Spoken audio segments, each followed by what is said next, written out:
కర్నూలు జిల్లా ఆదోని నియోజకవర్గంలో సాయిబాబాను దర్శించుకుని బచ్చిగిరి గ్రామంలో వైఎస్ఆర్సీపీ పార్టీ ఇన్ఛార్జి సాయి ప్రసాద్ రెడ్డి ఎన్నికల ప్రచారం ప్రారంభించారు. ప్రతి ఇంటిని పలకరిస్తూ ఫ్యాన్ గుర్తుకే ఓటు వేయాలని ప్రజలను కోరారు. ప్రభుత్వం వస్తే పథకాలు అన్ని కూడా అలాగే కొనసాగిస్తామని, లేదంటే ప్రజలు ఇబ్బంది పడతారని ఆయన తెలియజేశారు. రాష్ట్ర ప్రజలు జగన్మోహన్ రెడ్డి ఉన్నంత వరకు ఎలాంటి కష్టం రాకుండా చూసుకుంటారని, కొనసాగాలంటే ఫ్యాన్ గుర్తుకే ఓటు వేసి జగన్మోహన్ రెడ్డిని ముఖ్యమంత్రి చేసుకోవాలని కోరారు.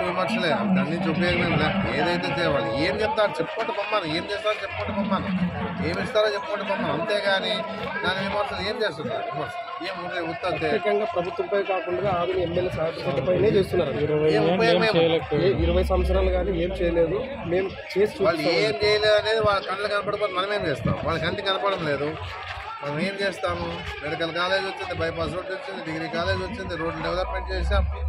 తర్వాత 33 కోట్లతో అక్కడ కడతా ఉన్నాము. జేజేఎం ద్వారా పైప్ లైన్ ఇస్తా ఉన్నాం, సమస్యలు ఇస్తా ఉన్నాం. హాస్పిటల్ హాస్పిటల్ స్కూల్ బాగా చేసాం. మనకు కనపడకపోతే నేనేం చేయాలి? సచివాలయం వాలంటీర్స్ తీసుకొచ్చారు, ఇంత చేశారు, ఇది చేయలేదని వాళ్ళు చెప్తా ఉంటారు, అబద్ధాలు చెప్తా ఉంటారు. అబద్ధాలు నమ్ముతారు ప్రజలు.